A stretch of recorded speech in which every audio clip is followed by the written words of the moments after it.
At silipin naman natin ang Parañaque Integrated Terminal Exchange kung saan marami na nga ba ang pasero ngayong long weekend? Naroon live si Bam Alegre. Bam, marami bang mga maglo-long weekend?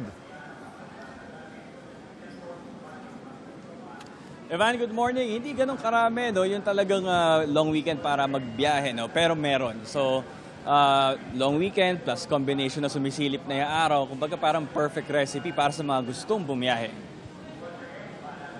Dito sa Parañaque Integrated Terminal Exchange o PITX ay hindi ganun kadagsa ang mga pasahero sa mga oras na ito. Pero patuloy ang kanilang pagdating. Mangilan-ngilan nga lang sa mga ganitong time frame. No? Gaya ng magpinsan na sina Kyla Espanya at Patricia Ann San Jose. Sponty o spontaneous trip daw ang pakay nila Patagaytay.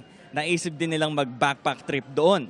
Habang may mga ganitong araw para huminga at magpahinga, gagamitin na nila ito para mag-unwind. Ayon naman sa bus ticket officer na si Billy Mendoza, matumal pa ang bilang ng mga pasahero ngayong umaga para sa isang long weekend. Pero umaasa siyang dadami ito mamayang hapon.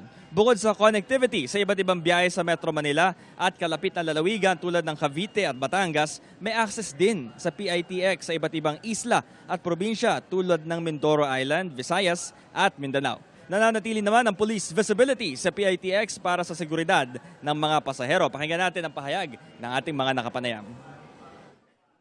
Madaming,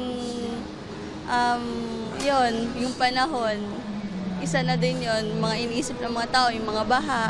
So kahit konting panahon, mag-give din ng konting libang para hindi stress.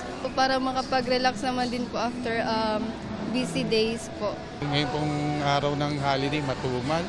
Halos ang laman lang ng bus namin nasa 15 hanggang 20 lang.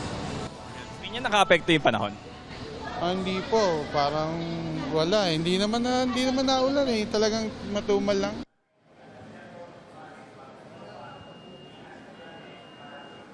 Okay, so Ivan, ito yung live na situation dito tayo sa may entrance, no? So, complete yung security check and inspection and continuous naman pa rin yung pagdating ng mga pasahero. Doon hindi naman talaga lahat ay yung sa mga long trip or mga vacation. Yung iba ay talagang passing by para sa iba't ibang mga biyahe all over Metro Manila. Ito ang unang balita mula rito sa PITX. Bam Alegre, GMA News. Balik sa Ivan.